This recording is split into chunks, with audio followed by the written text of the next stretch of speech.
దేవుని నామానికి మహిమ కలుగును గాక. ఈ సమయంలో ఈ వాక్య పరిశీలన కూడికలో మనము మార్కు సువార్త నుండి 7వ అధ్యాయము, మార్కు సువార్త 7వ అధ్యాయము 23 వచనాల వరకు మనము ధ్యానం చేస్తూ వచ్చాం. ఈ సమయంలో 24 వచనము నుండి మనము అధ్యయనం చేద్దాం. మార్కు సువార్త 7వ అధ్యాయము 24 వచనం. ఆయన అక్కడ నుండి లేచి తూరు సీదోనుల ప్రాంతములకు వెళ్ళి ఒక ఇంట ప్రవేశించి ఆ సంగతి ఎవనికిని తెలియకుండవలెనని కోరెను గాని ఆయన మరుగై ఉండలేకపోయాను. అపవిత్రాత్మ పట్టిన చిన్న కుమార్తె గల ఒక స్త్రీ ఆయనను గూర్చి విని వెంటనే వచ్చి ఆయన పాదముల మీద పడెను. ఆ స్త్రీ సిరోఫెనికియా వంశమందు పుట్టిన గ్రీసు దేశస్థురాలు. ఆమె తన కుమార్తెల నుండి ఆ దయ్యమును వెళ్ళగొట్టమని ఆయనను వేడుకొనెను. దేవుడి మాటలు మన వెనుకల్లో దీవించును గాక. ఆమేన్. యేసుప్రభువారి సువార్త పరిచర్యలో ఆయన 3.5 సంవత్సరాలు సువార్త పరిచర్య చేస్తూ వచ్చారు. ఎన్ని సంవత్సరాలు? 3.5 సంవత్సరాల సువార్త పరిచర్య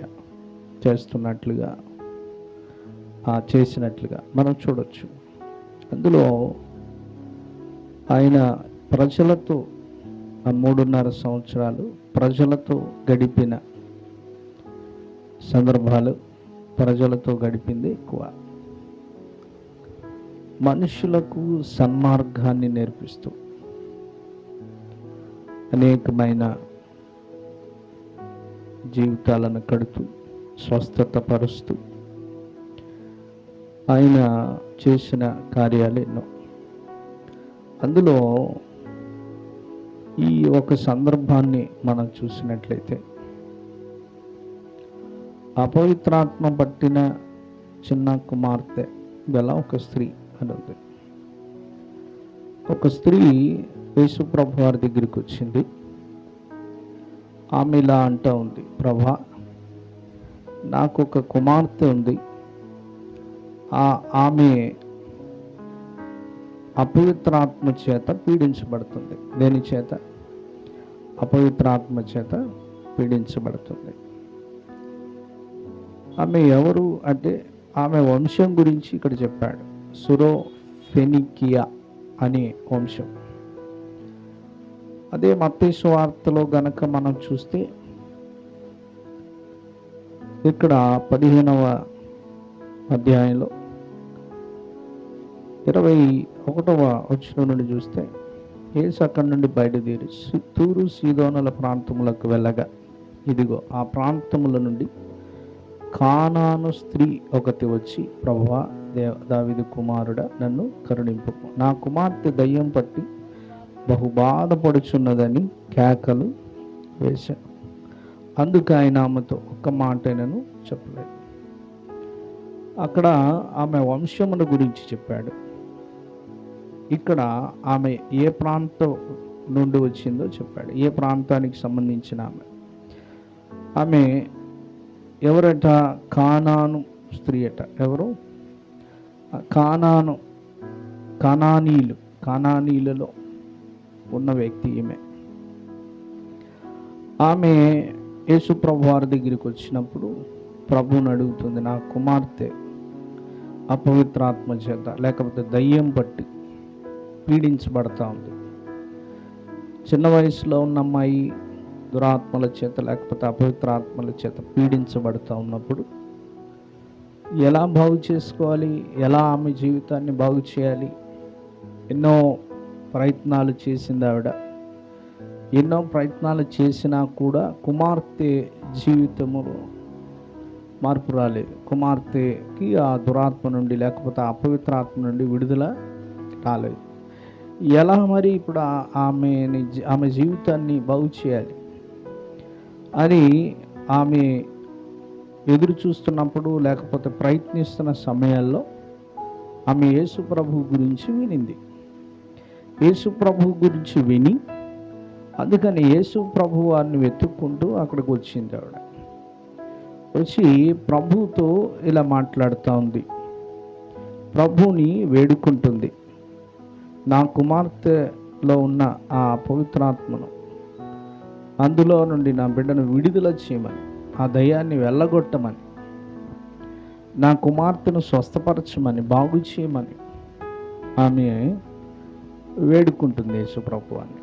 అయితే ఆయన ఒక మాట కూడా పలకలేదంట, ఒక మాట కూడా పలకలేదు. అయినప్పటికీ కూడా ఆమె పరిస్థితి మనం గనక చూసినట్లయితే, అయినా కూడా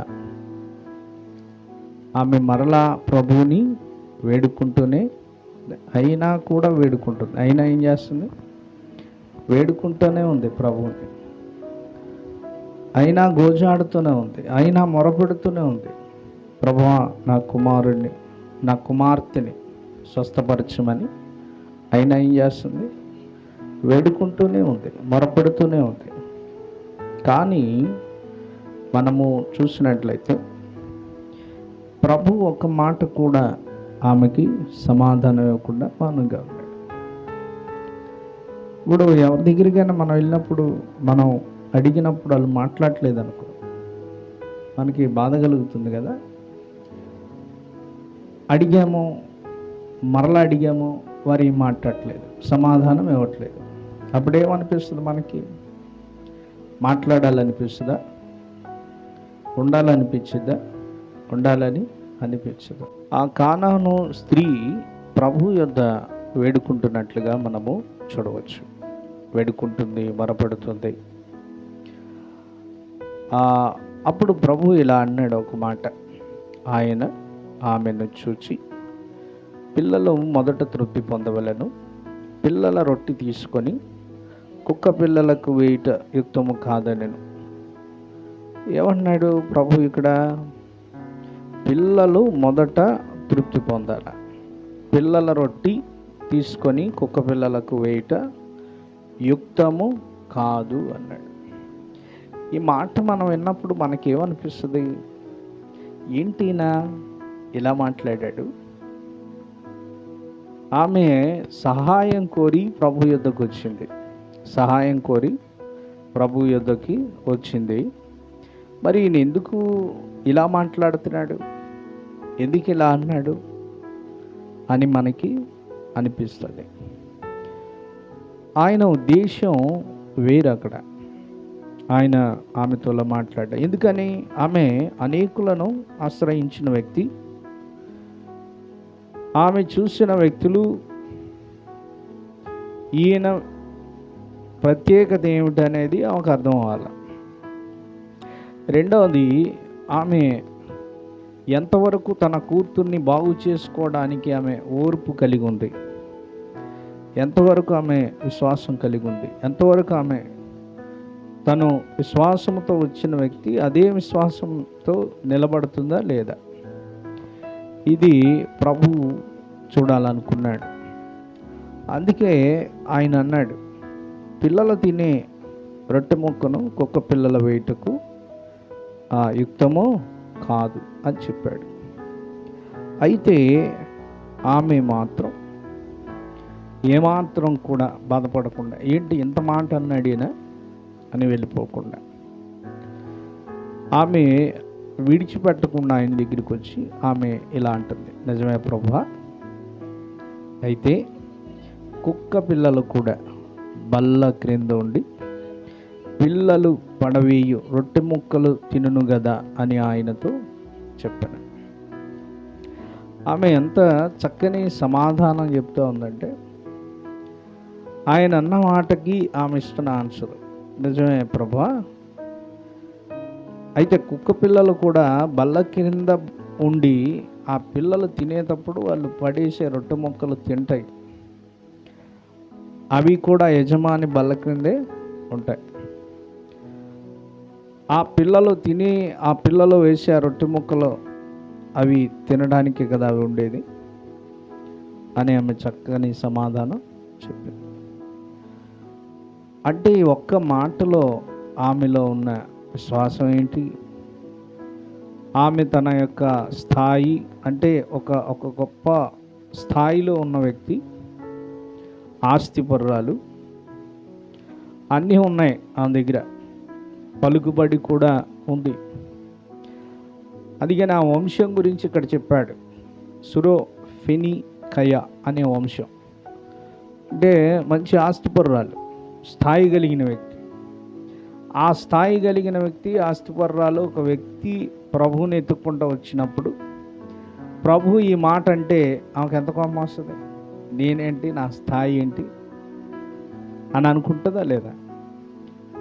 ఖచ్చితంగా. ఒకవేళ అక్కడ అనుకొని ఉండుంటే, ఆ మాట అని ఉండుంటే, అసలు నేను ఎవరు అనుకున్నారు, నా స్థాయి ఏంటి? నయమాన్లా నయమాన్ గనక సిరియా దేశంలో నదులు లేవా, ఇక్కడికి వచ్చి ఈ యోర్దాను నదిలో నేను మునగాల,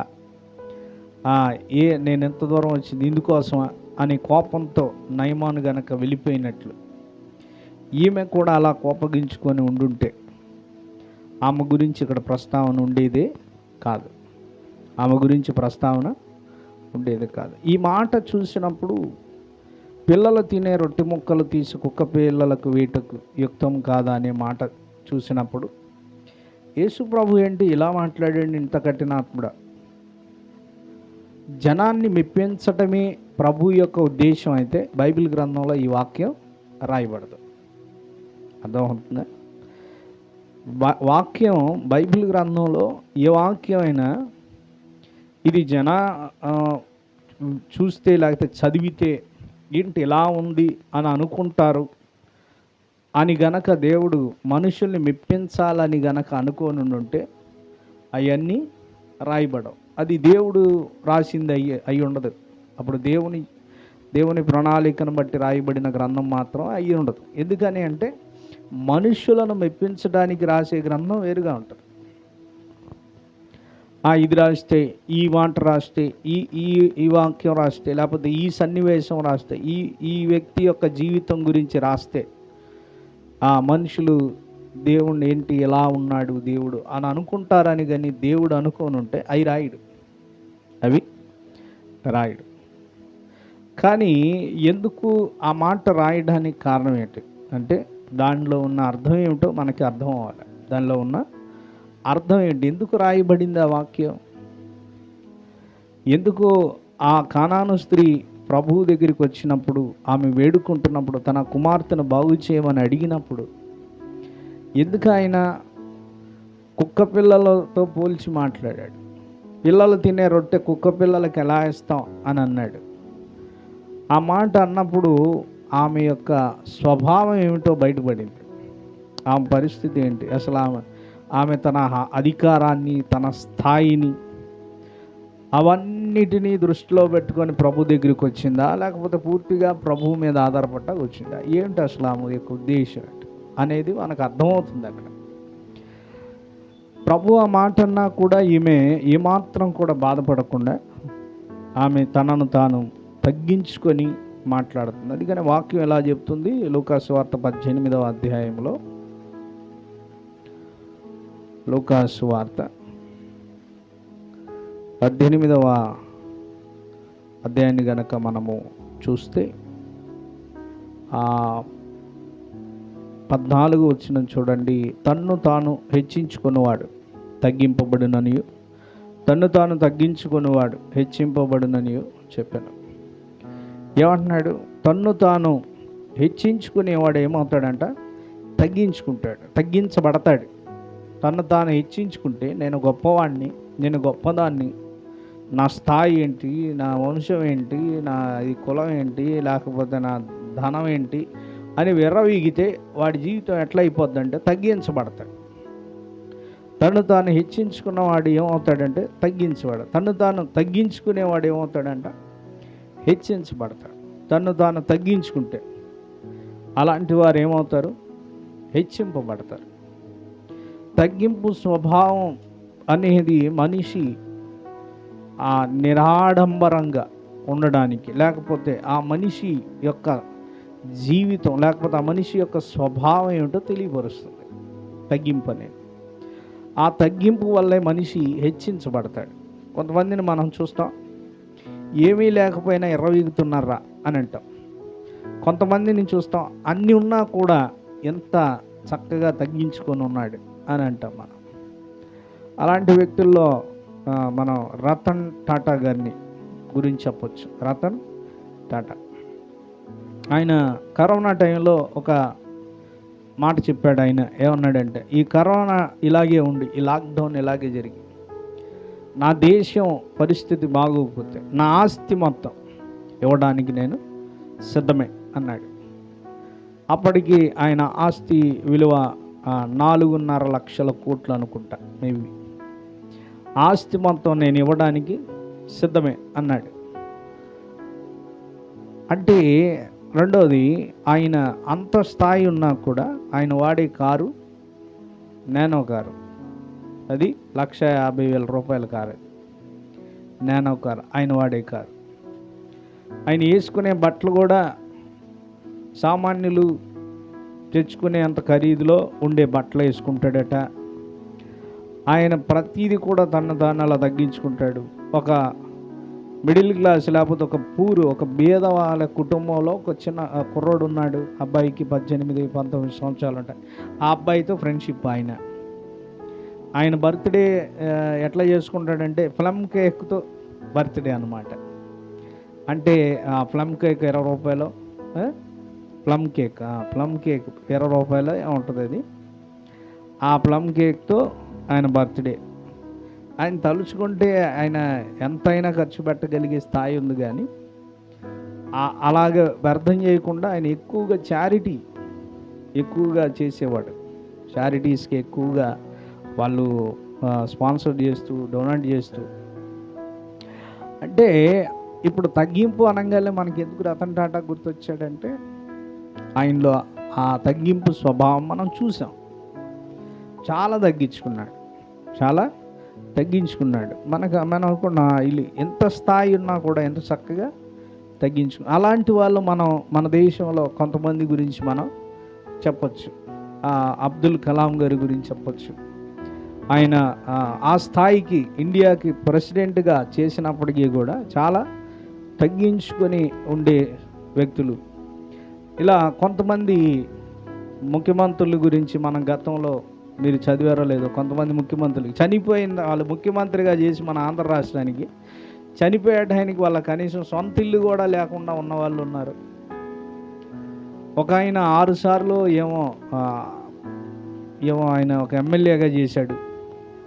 ఆయన ఈ రోజుకి ఆయన ఉన్నంత వరకు, మరి చనిపోయాడో లేదో తెలియదు, కానీ ఆయన ఉన్నంత వరకు సైకిల్ మీదే అసెంబ్లీకి వెళ్ళేవాడట. సైకిల్ వేసుకొని వెళ్ళేవాడట అసెంబ్లీ. ఇట్లా కొంతమంది గురించి మనం చదువుతున్నప్పుడు అనిపిస్తుంది, వీళ్ళు ఇంత స్థాయిలో ఉండి కూడా ఇంత తగ్గించుకొని ఉన్నారు. మనకేమనిపిస్తుంది వాళ్ళని చూసినప్పుడు, ఉంటే అట్లా ఉండాలిరా, మనం కూడా తగ్గించుకొని ఉండాలి, అలాంటి బ్రతుకు బతకాలి అనిపిస్తుంది. ప్రభువు కూడా అక్కడున్న వాళ్ళందరికీ ఈ కానాను స్త్రీ యొక్క జీవితం ఒక సాక్ష్యంగా చూపించాలి. ఇది ప్రభు యొక్క ఉద్దేశం. అందుకని ప్రభు ఆమెతో ఇలా మాట్లాడాడు. పిల్లలు తినే రొట్టె ఎక్కడైనా కుక్క పిల్లలకి వేస్తావా అని అడిగాడు. అంటే ఆమె ఏమనుకోవాలి, నేను కుక్క పిల్లలనా, ఎట్లా కనపడుతున్నాను నేను అని అనుకోవాలి. అనుకోకుండా ఆ మంది నిజమే ప్రభా, పిల్లలు పడేసే రొట్టె ముక్కలు తినటానికి ఆ కుక్క పిల్లలు కూడా బల్ల దగ్గరే ఉంటాయి, అవి తినే కదా అవి కూడా బతికేది అని తనను తాను తగ్గించుకొని ఆమె ప్రభువుతో మాట్లాడింది. అంతటి తగ్గింపు స్వభావము దేవుడు ప్రతి మనిషిలో చూడాలనుకుంటాడు. మనిషి తన జ్ఞానం గొప్పది, తన స్థాయి గొప్పది, తన ఆస్తి గొప్పది, తన కులం గొప్పది, తన మతం గొప్పది, లేకపోతే తనే గొప్పవాడు అనుకుంటూ మనిషి తనను తాను గొప్పగా హెచ్చించుకుంటూ బ్రతుకుతూ ఉన్నప్పుడు ఆ మనిషి ఒకరోజు తగ్గించబడతాడు. అలా కాకుండా మనిషి ఎప్పుడైతే తగ్గించుకుంటాడో, తన్ను తాను తగ్గించుకుంటాడో, ఆ వ్యక్తి ఏమవుతాడంటే హెచ్చించబడతాడు. తగ్గింపు స్వభావం మనలో ఉండాలి.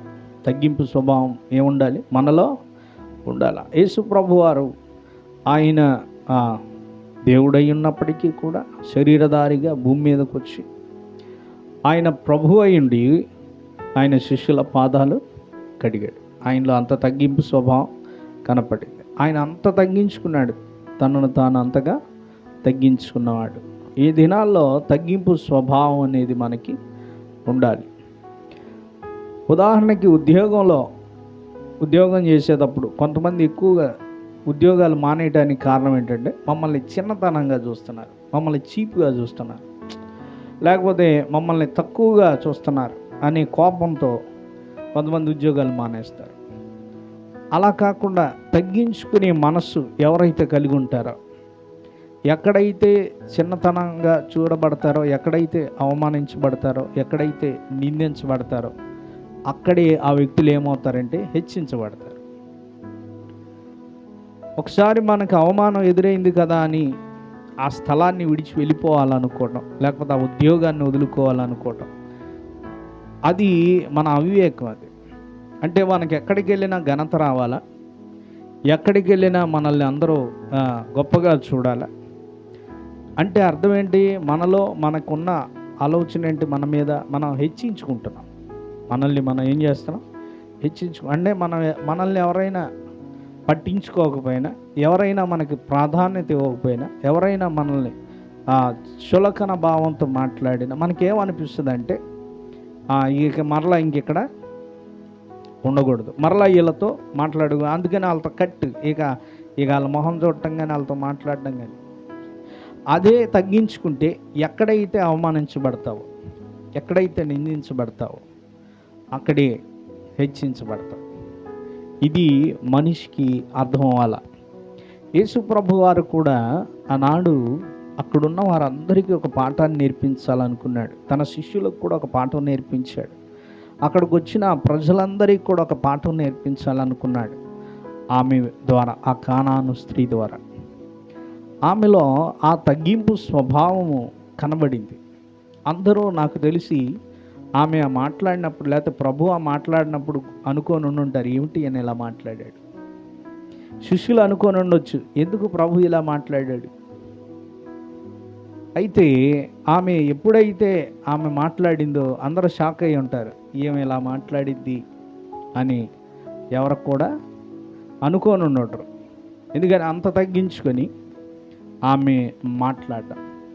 తగ్గింపు స్వభావమే మనిషిని హెచ్చింపబడేలాగా చేస్తుంది. వాక్యం ఏం చెప్తుందంటే, హెచ్చువాటి యందు మనసు నుంచక తగ్గువాటి యందు మనసు పెట్టండి అని వాక్యం చెప్తుంది. అందుకని మనం ఎప్పుడు మనల్ని మనం హెచ్చించుకోకుండా, మనం ఒక గొప్ప స్థాయి వ్యక్తులుగా మనల్ని మనం ఊహించుకోకుండా, మనకున్న కలిగిన వాటిని బట్టి, జ్ఞానాన్ని బట్టి, చదువును బట్టి, ఉద్యోగాన్ని బట్టి, వ్యాపారాన్ని బట్టి, ఆస్తిని బట్టి, బలగాన్ని బట్టి, కులాన్ని బట్టి, వీటిని బట్టి మనిషి తనను తానే హెచ్చించుకోకూడదు. ఏది మన జీవితంలో స్థిరమైంది కాదు. మీరు వెనుజులా గురించి ఇప్పుడు విన్నారా? నిన్నటి నుండి భయంకరమైన భూకంపం. వెనుజులా న్యూస్లో చెప్తున్నారు, ఒక్క 5 నిమిషాల్లో వెనుజులా దేశం అతలాకుతలం అయిపోయింది, అల్లకొల్లోలం అయిపోయింది. ఎంతమంది కోటీశ్వరులు ఉండుంటారు కదా, గొప్ప గొప్ప స్థాయి కలిగిన వారు ఉండుంటారు. అందరి భవంతులు కూలిపోయినాయి. అందరూ రోడ్డు మీద పడాల్సి వచ్చిన పరిస్థితికి వచ్చింది. అన్నీ కోల్పోయి కట్టుబట్టలతో కొందరు రోడ్ల మీద ఉన్నారు. కొంతమంది ఆ శిథిలాలలో పడిపోయి చనిపోయిన వారు, కాళ్ళు చేతులు ఇరిగిపోయిన వారు. ఎంతో భయంకరమైన భూకంపం ఆ దేశం మీదకి వచ్చింది. రెప్పపాట్లో మాయమైపోయే స్థాయి, ఆస్తి ఏది కూడా మనిషి జీవితంలో స్థిరంగా ఉండదు. ఆస్తి అంతే, చెప్పుకునే స్థాయి అంతే, పదవి అంతే. కొంతమంది పదవిని చూసి వెరవుతారు కదా, ఆ పదవి కూడా ఉండదు. ఒక ఎమ్మెల్యేగా చేస్తే 5 ఏళ్ళు, కార్పొరేటర్గా చేస్తే 2 సంవత్సరాలు అనుకుంటా, 2 ఏళ్ళు. లేకపోతే ఇంకేదో పదవి, కొన్ని పదవులు ఉంటాయి వాటికి 3 ఏళ్ళు, కొన్ని పదవులకి 1 సంవత్సరమే. ఇట్లా కొన్ని పదవులు ఉంటాయి. ఆ పదవుల కాల క్రమం చూస్తే సంవత్సరము, 2 ఏళ్ళు, 3 ఏళ్ళు, లేకపోతే 5 ఏళ్ళు, ఇదే కాల పరిమితి, అంతకుమించి ఉండదు. లేదా ఒక ఐఏఎస్ ఆఫీసర్ అనుకుందాం, ఒక 30 ఏళ్ళు, ఇంకొక ఉద్యోగం ఒక 20 ఏళ్ళు, ఇట్లా కొన్ని జాబ్స్ ఉంటాయి. ఆ తర్వాత ఉంటుందా? ఆ తర్వాత ఉండదు. నువ్వు ఒకవేళ ఒక వ్యక్తిని చూడండి, ఒక ఐఏఎస్ ఆఫీసర్ అవ్వండి, ఒక ఐపీఎస్, లేకపోతే ఒక ఐపీఎస్ అవనండి, ఇంకేదైనా ఉద్యోగం, వాళ్ళు ఉద్యోగంలో ఉన్నప్పుడు ఉన్న పవర్ వాళ్ళు రిటైర్డ్ అయిపోయిన తర్వాత వాళ్ళకి అంత ఉండదు. వాళ్ళు రిటైర్ అయిపోయిన తర్వాత నువ్వు ఐఏఎస్ అవ్వచ్చు, నువ్వు ఐపీఎస్ అవ్వచ్చు, ఎవరో అయినా అవ్వచ్చు. సో కామన్ మ్యాన్ లాగా నువ్వు లైఫ్ లీడ్ చేయాల్సిందే. ఎందుకని ఆ స్థాయి యొక్క రెస్పెక్ట్ అనేది ఇక మరలా ఆ యొక్క ప్రభుత్వాలయాల్లో లేకపోతే ఆ యొక్క ఆఫీసుల్లో అంత రెస్పెక్ట్ ఉండదు, తగ్గిపోతాయి. అంటే నీకు ఎప్పటి వరకు దేన్ని చూసి రెస్పెక్ట్ ఇచ్చారు? నీ జాబ్ని చూసి రెస్పెక్ట్ ఇచ్చారు. నిన్ను బట్టి ఎవరైనా ఇచ్చారా? మనల్ని బట్టి మనకి రెస్పెక్ట్ ఎప్పుడు వస్తుందో తెలుసా? మనల్ని మనం తగ్గించుకున్నప్పుడు వస్తుంది. మనల్ని బట్టి మనకి రెస్పెక్ట్ రావాలంటే నిన్ను నువ్వు తగ్గించుకోవాలి, అప్పుడు నీకు రెస్పెక్ట్ వస్తుంది. నిన్ను నువ్వు తగ్గించుకోకుండా హెచ్చించుకుంటే నీకు రెస్పెక్ట్ ఏముంటుంది? ఏమీ ఉండదు. దేన్ని చూసి అయితే నువ్వు హెచ్చించుకున్నావో అది పోయిన తర్వాత అప్పుడు అంటారనమాట, ఈ ఉద్యోగం ఉన్నంత వరకు దీన్ని కళ్ళు నెత్తికెక్కి, ఈడు కళ్ళు నెత్తికెక్కి, ఆస్తి ఉన్నంత వరకు ఈడు అలింగాల, అందం ఉన్నంత వరకు, లేకపోతే ఆరోగ్యం ఉన్నంత వరకు ఎవరు మాట వినలా, ఇప్పుడు అనుభవిస్తున్నారు అని అందరూ తిడతారు తప్ప ఒక్కళ్ళు కూడా ఆ వ్యక్తిని గౌరవించు. అదే తగ్గించుకుంటే ఆ వ్యక్తికి గౌరవం ఖచ్చితంగా వస్తుంది. అందుకని స్థాయి ఆస్తి ఉన్నవాడి కన్నా, ఉద్యోగం ఉన్నవాడి కన్నా, లేకపోతే బలం ఉన్నవాడి కన్నా, బలగం ఉన్నవాడి కన్నా, కులం చెప్పుకునే వారి కన్నా, మతం చెప్పుకునే వారి కన్నా తన్ను తాను తగ్గించుకునే వారికి గౌరవం ఉంటుంది. ఇది మనిషి నేర్చుకోవాల్సింది. యేసు ప్రభు గారు ఈమె జీవితం ద్వారా ఒక పాఠాన్ని నేర్పించాలని అనుకున్నాడు. అందుకని ఆమెతో ఆ మాట మాట్లాడాడు. ఆమెలో కూడా ఆ తగ్గింపు స్వభావం ఉండటం వల్లే ఆమె కుమార్తె స్వస్థపడింది. ఆమెలో గనక ఆ తగ్గింపు స్వభావం లేకపోతే ఆమె కుటుంబంలో ఆ కార్యం జరిగేది కాదు. నా డబ్బుతో ఏదైనా నేను చేయగలను అనుకోని ఉంటే ఆమె కుమార్తె స్వస్థత పడటం అనేది జరుగుండే పని కాదు. రెండవది, యేసు ప్రభువారు ఆయన యొద్దకు వచ్చిన విశ్వాసముతో వస్తేనే స్వస్థపరిచాడు. దేంతో? విశ్వాసం. అంటే విశ్వాసం లేకుండా స్వస్థపడటం అనేది, విశ్వాసం లేకుండా బాగుపడటం అనేది జరగదు. ఎందుకంటే వాక్యం ఏం చెప్తుందంటే, విశ్వాసం లేకుండా దేవునికి ఇష్టడయ్యుండుట అసాధ్యం అని హెబ్రీ 11:6 ఆ మాట చెప్పాడు. విశ్వాసం లేకుండా దేవునికి ఇష్టడై ఉండడం అసాధ్యం, జరగదు.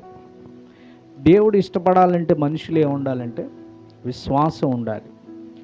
అందుకని ఈమె విశ్వాసము కలిగిన వ్యక్తిగా మనము చూడవచ్చు. అందుకనే ఆమె అన్నప్పుడు ప్రభువు ఇలా అన్నాడు, మత్తయి సువార్త 15:28 ఇలా అన్నాడు. అందుకు యేసు, అమ్మా నీ విశ్వాసం గొప్పది అన్నాడు. నీ విశ్వాసం గొప్పది. ఆమె విశ్వాసం ఎలా కనపడిందంట? గొప్పదిగా కనపడింది. అంతమంది ఉన్నారు, ఈమె ప్రభువుని ఎరిగిన ఆమె కాదు, ఈమె ధర్మశాస్త్రం చదివే వ్యక్తి కాదు, ఈమె ఆ క్రమంలో ఉన్న వ్యక్తి కాదు.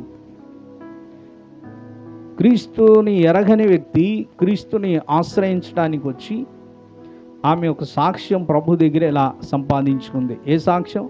నీ విశ్వాసం గొప్పది అనే సాక్ష్యం సంపాదించుకుంది. అక్కడున్న వారందరూ కూడా ఆశ్చర్యపోయాడు. ఎవరితో కూడా ఆయన మాట మాట్లాడలేదు, కానీ ఆమెతోనే అన్నాడు, నీ విశ్వాసం గొప్పది. శతాధిపతి అనే ఒక అతను ఉన్నాడు, అతన్ని కూడా అన్నాడు, ఇశ్రాయేలీలో ఇటువంటి విశ్వాసం నేను ఎవరిలో చూడలేదు అన్నాడు. ఇలా కొంతమంది వారి స్థాయిని, వారి జీవితంలో ఉన్న స్థాయిని కూడా తగ్గించుకొని, అవి తలకెక్కించుకోకుండా తమను తాము తగ్గించుకొని దేవుని ఆశ్రయించుట వలన వారు మంచి సాక్ష్యమును సంపాదించుకున్నట్లుగా మనము చూడవచ్చు. కాబట్టి ఈ రాత్రి మనం నేర్చుకునే వాక్యం ఏంటంటే, తన్ను తాను తగ్గించుకునే వారు ఏమవుతారో హెచ్చించబడతారు. ఈ కానాను స్త్రీ తన్ను తాను తగ్గించుకుంది. అందుకని ప్రభు అన్నాడు, అమ్మ నీ విశ్వాసము గొప్పది అని ఆయన చెప్పిన తర్వాత ఆ దయ్యమంట ఆమె కుమార్తెను అన్నాడు. ఈ మాట చెప్పినందున వెళ్ళి దయ్యము నీ కుమార్తెను వదిలిపోయినదని ఆమెతో చెప్పాను. ఆమె ఇంటికి వచ్చి తన కుమార్తె మంచం మీద పండుకొని ఉండుటయు దయ్యం వదిలిపోయి ఉండుటయు చూచాను. యేసు ప్రభు వారు అలా స్వస్థపరిచినట్లుగా మనము చూడవచ్చు. ఆ తర్వాత 31 నుంచి 37 వరకు మనం చూస్తే ఎన్నో కార్యాలు ఆయన చేశాడు. ఒక అతను చెవుడు నట్టి కలిగిన వ్యక్తి వచ్చాడు. ఆయన ఆ వ్యక్తిని కూడా స్వస్థపరిచినట్లుగా మనము చూడవచ్చు. ఆ తర్వాత అనేక మంది వారి జీవితాల్లో యేసు ప్రభువాన్ని ఆశ్రయించినప్పుడు ఈయన సమస్తమును బాగుగా చేసి ఉన్నాడు అని ఇలా అంటున్నారు 37వ వచనంలో. ఈయన సమస్తమును బాగుగా చేసి ఉన్నాడు, చెవిటివారు వినినట్లుగాను మూగవారు మాట్లాడినట్లుగాను చేయుచున్నాడని చెప్పుకొని అపరిమితముగా ఆశ్చర్యపడ్డారు. ఎందుకంటే ప్రభు ఆయన యొద్దకు వచ్చిన వారిని ఎవరిని త్రోసివేయలేదు, ఎవరిని కూడా త్రోసివేయలేదు. అయితే కొంతమంది మారారు, కొంతమంది ఏమో అవసరం తీరిపోయిన తర్వాత వెళ్ళిపోయిన వారు ఉన్నారు. కానీ మార్పు చెందిన వారి జీవితాలు చూస్తే వారి జీవితమే గొప్ప సాక్ష్యముగా నిలబడింది. అలాంటి గొప్ప సాక్ష్యముగా ఉన్న వ్యక్తే కానాను స్త్రీ. ఆమె జీవితంలో గొప్ప మార్పుని పొందుకుంది. అనేకులకు ఒక మాదిరిగా ఆమె జీవితం కనబడుతుంది. కాబట్టి రాత్రి దేవుని మాటలు వింటున్న మనం కూడా అలాంటి తగ్గింపు స్వభావం కలిగి మన జీవితాలు గనక ఉంటే మనం కూడా హెచ్చించబడతాం. అందుకని హెచ్చించబడాలని తగ్గించుకోవడం కాదు, స్వతహాగా మన స్వభావం ఏమై ఉండాలంటే తగ్గించుకునే స్వభావం అయి ఉండాలి. ఉన్నదాన్ని ఇప్పుడు తలకెక్కించుకోబాకండి. మీకు బాగా జ్ఞానం ఉంటే జ్ఞానాన్ని తలకెక్కించుకోవద్దు, ఆస్తి ఉంటే ఆస్తిని తలకెక్కించుకోవద్దు, ఉద్యోగం ఉంటే ఉద్యోగాన్ని తలకెక్కించుకోవద్దు, లేకపోతే బలగం ఉంటే అంటే బంధువులు, రక్త సంబంధులు, చుట్టాలు, పట్టాలు, స్నేహితులు అబ్బో పిలిస్తే పరిగెట్టుకుంటూ వచ్చేవాళ్ళు ఉంటారు, వాళ్ళని బట్టి హెచ్చించుకోవద్దు. ఏది ఉన్నా నీ జీవితంలో దానిని బట్టి నిన్ను నీవు హెచ్చించుకోకుండా తగ్గించుకునే మనసు నీ జీవితంలో కలిగి ఉంటే దేవుడు కానాను స్త్రీని ఎలాగైతే ఘనపరిచాడో, ఎలా అయితే ఆమె గురించి ఆయనే సాక్ష్యం చెప్పాడో, ఆమె విశ్వాసం ఏమైందంట గొప్పదై ఉంది. అలాంటి సాక్ష్యం మన జీవితంలో కూడా దేవుని యొద్ద నుండి పొందుకుంటా దేవుడు మన కుటుంబాల్లో కూడా అలాంటి కార్యాలు దేవుడు చేస్తాడు. అటువంటి కృప దేవుడు మనకి అనుగ్రహించునుగాక. ఆమేన్. ప్రార్థన చేద్దాం.